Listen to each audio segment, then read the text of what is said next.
you press the silver button, and you now have live view. Wow, and that's a pretty good live view, too. Look at that. It's a bright screen. Yeah, not bad. Oh. Now, it's not articulated, No. which is one of my complaints. Let me also deal with other complaints, and these will be in my written review. This camera has always had an extremely simple interface. 4 buttons. Wonder where they got that from. Well, no, let's be honest. Yeah, Phase 1 introduced this design. The companies actually worked together. Worked together on this, yes. And I like it. It's very simple. There are no markings. It doesn't even say Custom 1, Custom 2. There's just upper left, lower right, and you just have to start memorizing. And when you press it, there are 2 functions. There's the function that the camera thinks you want, because of the current mode you're in, and then a second press brings you into a customizable function. So you can set that second press to be any one of a number of different things. Oh, well, that's pretty clever then. So have you set anything particular? So for example, this upper left button shows you a screen that has all of the different all the display items. All the items that are there. Yeah. And then you press it again, and I've programmed it to be ISO. Okay. Okay? Now the problem is, when you go into live view mode, it takes on other characteristics. Okay. Which can be a little confusing. One of the new things that they have is this little thumb joystick. This little nubbin. And I've programmed it in live view to be the focus button. So I like to decouple the shutter, and so this can be programmed to be the focus button.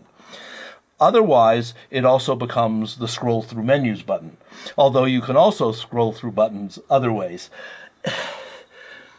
In Leica are brilliant designers. This thing feels like the look of it, the lines, it's just elegant. It's so elegant. Yet it's a little bit counterproductive, because I want a camera. I love, for example, the Pentax 645Z. Yep. Z. You have that. I own one, right, with six or seven lenses. And it has, by count, actual count, 25 buttons on it. But every one just does one thing. And it's obvious what that thing does. So you're accustomed to it. And you get used to it very quickly. And being able to do anything like change focus modes, change metering modes, change shutter release modes. There's a button for that, to coin a phrase. Here, you have to do menu diving. Okay. And so that's one of my real complaints about this camera. The other is, feel the weight. It's heavy. Yeah. Now, it is what it is. And there are people... It feels good. It feels wonderful. It feels wonderful. It's like it's the camera equivalent of an S-Class Mercedes. Okay? Yep. And that's no bad thing. But it's big, it's heavy, and expensive. And while we're talking of S-Class Mercedes, it's not quite that expensive, but the body alone is about $25,000 US. And this lens, which is a 30 to 90, is about $10,000 US. So I'm holding here $35,000 worth of camera.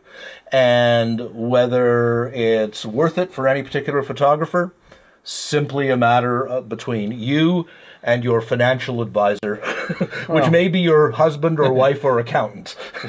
A good salesman will give you a number of ways to justify the purchase. Right. But there is absolutely no getting away from the fact that this is a brilliant camera in many ways. Oh, yes, and of course, it's got 4K video. 4K video. It's the first because it's got the CMOS.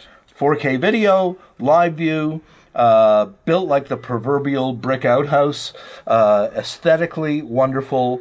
Not quite as terrific when it comes to the user interface as I would like it to be, but I'm very impressed. But this is typical Leica, and I have a lot of friends that have Leica cameras that just love these things. Mm-hmm.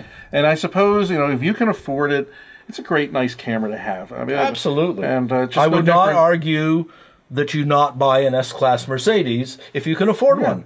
Wow, good for you. Same thing with this camera. All the cameras, and we'll have a discussion about this. There's a lot of capability going on these days. Anyway, this is a beautiful camera. Yeah, isn't that lovely? And it just feels good in your hands. Simple. There's nothing on the back that kind of jumbles up. And You know, you can't. At least this is one camera where I can put my thumb here, Yep. and I'm not like triggering something off or taking a movie by accident. So, yeah, it's a cool camera. Yeah, it's minimalist. Yeah. You know, there's a sort of, to coin a phrase, a Bauhausian minimalism to it. You know, form follows function, and this is absolutely form follows function.